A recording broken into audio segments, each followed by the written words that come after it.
আশরাফুল হানাবিল হাসপাতালে 39টি মৃতদেহ পাওয়া গেছে। উত্তরা কুয়েত হাসপাতালে 63টি মৃতদেহ পাওয়া গেছে। প্রিয় ভাইয়ের আমার, আজ পর্যন্ত আমরা জানতে পারলাম না কেন এই যে ফেসবুক এবং অনলাইন বন্ধ করা হয়েছে। এই মৃত্যুর হাজার হাজার লাশের খবর এই জাতিকে না জানানোর কারণে আজকে অনলাইন বন্ধ করে এই হাজার হাজার জনতাকে হত্যা করে এই লাশ গুম করার জন্য এই খুনি হাসিনা ষড়যন্ত্রভাবে যেভাবে মিডিয়াকে ব্ল্যাক লিস্টে রেখে এবং পত্রিকাকে ব্ল্যাক লিস্টে রেখে কোনো লাশ দেখাইতে দেয় নাই। আমি মিডিয়া ভাইকে বলতে চাই, কতজন বাংলাদেশে লাশ হয়েছে, কেন আপনারা একটি লাশ দেখাতে পারলেন না?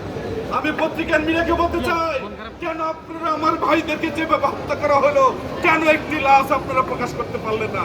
প্রিয় ভাইয়ের আমার, সারা পৃথিবীতে, আমি তো পূর্বে বলেছিলাম, সারা পৃথিবীতে আমরা এরকম স্বৈরশাসন দেখি নাই। যা বাংলাদেশের আকাশে, বাংলাদেশের বর্তমান ক্ষমতায় এই স্বৈরতার শেখ হাসিনা বসে আছে।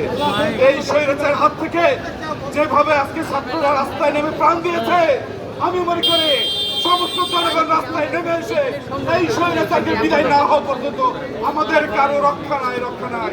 প্রিয় ভাই, আমি বলতে চাই, এই এক্ষুনি সময় এই স্বৈরতাকে বিদায় করার জন্য ধন্যবাদ সবাইকে।